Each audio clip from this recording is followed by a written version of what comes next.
Hi everyone, it's Mrs. Wine. Welcome back to art class. Today is part 2 of drawing our Cubist portraits. So today you will need a pencil with an eraser.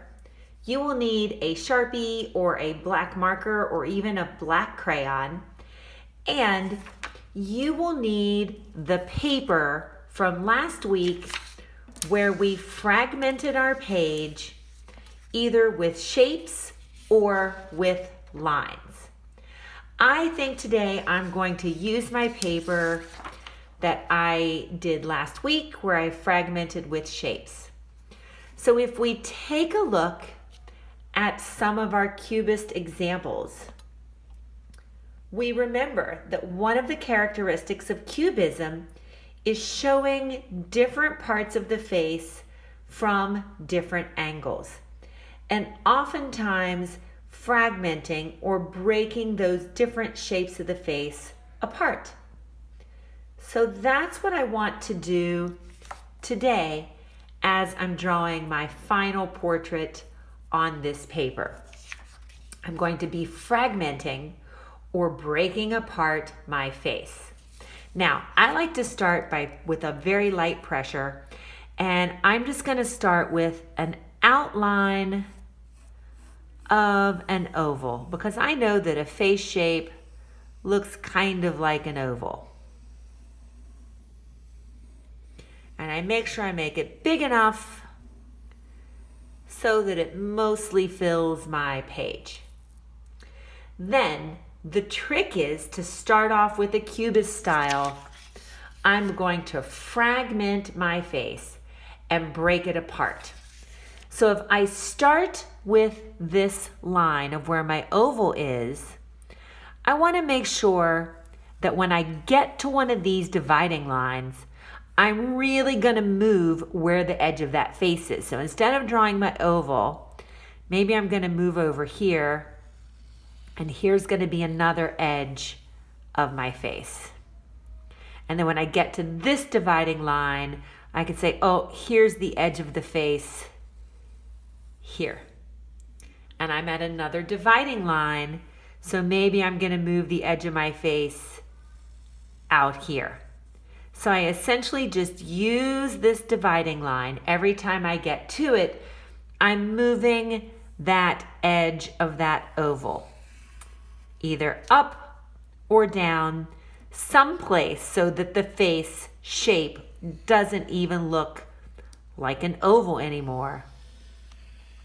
It's going to look very strange and messed up because it's Cubism, and I want to look at things from those different angles. Now, once I have that done, I can go back and erase those original lines of the oval because I don't need those anymore. And now you see where the edge of my face is. And you can see it doesn't look like an oval at all. Then, once I start to add my facial features, I want to think about drawing them from different angles. Maybe I want to draw one eye so that I'm looking at it from the front. And I know that my eyes are still about in the middle of my paper.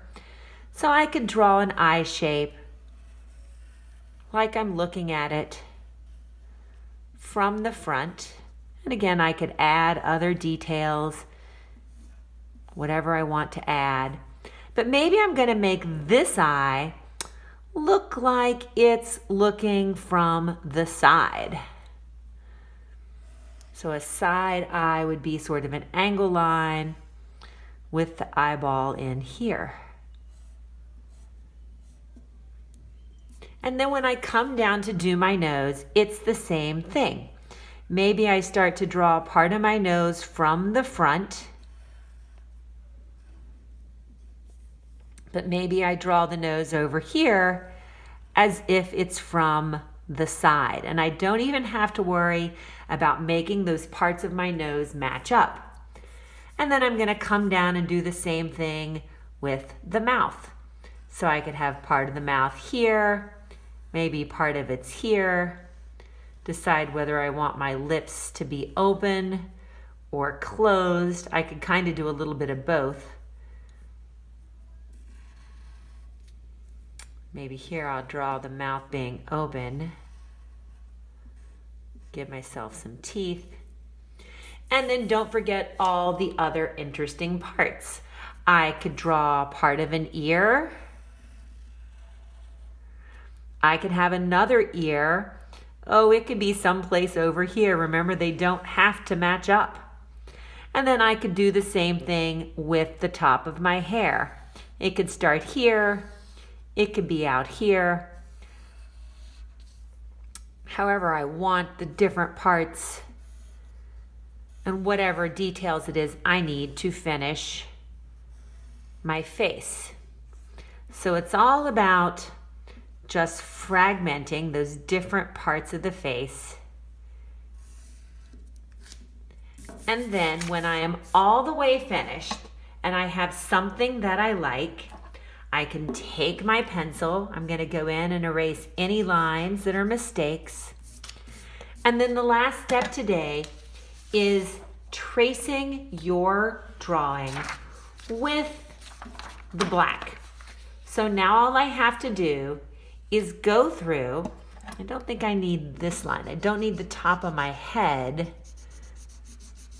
because I've also got the line where my hair is. So now I can go through and I can just take all the lines that I have, and now I'm ready to trace them.